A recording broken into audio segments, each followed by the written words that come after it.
స్వాతంత్ర దినోత్సవ శుభ సందర్భాన భారతీయులకు దేశ విదేశాల్లో ఉన్న తెలుగు వారికి రాష్ట్ర ప్రజలకు మనస్ఫూర్తిగా శుభాకాంక్షలు. ఆసేతు హిమాచలం అత్యంత ఘనంగా స్వాతంత్ర దినోత్సవ వేడుకలు జరుపుకుంటున్న వేళ భారతదేశానికి స్వేచ్ఛ స్వాతంత్రాలు అందించిన జాతి పిత మహాత్మా గాంధీ, రాజ్యాంగ నిర్మాత డాక్టర్ బిఆర్ అంబేద్కర్, త్రివర్ణ పతాక రూపకర్త మన తెలుగు బిడ్డ పెంగళ వెంకయ్య లాంటి మహనీయుల్ని, స్వాతంత్ర సమర యోధుల త్యాగాలను స్మరించుకుంటూ వారికి ముందుగా ఘన నివాళులర్పిద్దాం. 1857లో ప్రథమ స్వాతంత్ర పోరాటం జరిగిందని చరిత్ర చెబుతోంది.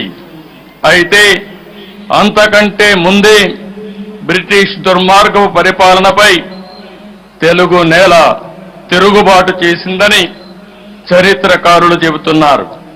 అటువంటి చైతన్యం కలిగిన గడ్డ మన తెలుగు గడ్డ. దేశంలోని తెలుగు వారంతా ఒకే రాష్ట్రంగా కలిసి ఉండాలని కలలుగన్నాం. 1946లోనే విశాలాంధ్ర ఉద్యమం కోసం పోరాడాం. అమరజీవి పొట్టి శ్రీరాములు ప్రాణత్యాగంతో కర్నూలు రాజధానిగా 1953 అక్టోబర్ 1వ తేదీన ఆంధ్ర రాష్ట్రం ఏర్పడింది. ఆ తర్వాత 1956 నవంబర్ 1వ తేదీన హైదరాబాద్ రాజధానిగా మొదటి భాషా ప్రయుక్త రాష్ట్రంగా ఆంధ్రప్రదేశ్ ఏర్పాటు చేశారు. అనంతర పరిణామాలతో 2014లో రాష్ట్ర విభజనతో తెలుగు ప్రజలు 2 రాష్ట్రాలు ఏర్పడ్డాయి. ఇలా 60 ఏళ్లలో జరిగిన పరిణామాలతో ప్రతిసారి సవాళ్లతో రాష్ట్రం ప్రయాణం సాగింది. విభజనతో ఏర్పడిన నవ్యాంధ్రకు రాజధాని కూడా లేని పరిస్థితుల్లో నాడు పాలన ప్రారంభించాం. ఎక్కడ కూర్చుని పని చేయాలో కూడా తెలియనటువంటి అనిశ్చిత పరిస్థితి నుంచి పాలన మొదలుపెట్టి ప్రభుత్వాన్ని పట్టాలు ఎక్కించాం. మాకున్న అనుభవం, ప్రజల సహకారం, కష్టపడే తత్వంతో కొద్ది కాలంలోనూ నిలదొక్కున్నాం. సంక్షేమ అభివృద్ధి కార్యక్రమాలకు రూపకల్పన చేసుకుని వేగంగా ముందుకు సాగాం.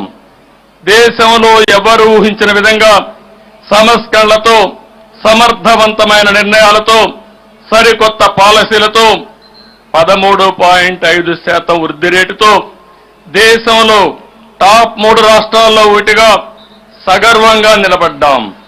120కి పైగా సంక్షేమ పథకాలతో ప్రజల జీవన ప్రమాణాలు మెరుగుపరిచాం. ఈజ్ ఆఫ్ డూయింగ్ బిజినెస్ లో ప్రథమంగా నిలిచాం. 16 లక్షల కోట్ల పెట్టుబడులకు ఒప్పందాలు చేసుకుని దేశం దృష్టి ఆకర్షించాం. 14-19 కాలంలో రాష్ట్రం అన్ని రంగాల్లో అనూహ్యంగా దూసుకుపోయింది. దేశంలో నాడు ఆంధ్రప్రదేశ్ ఒక పెద్ద బ్రాండ్గా ఆవిష్కృతమైంది. రాజధాని లేని రాష్ట్రం అని బాధపడుతూ కూర్చో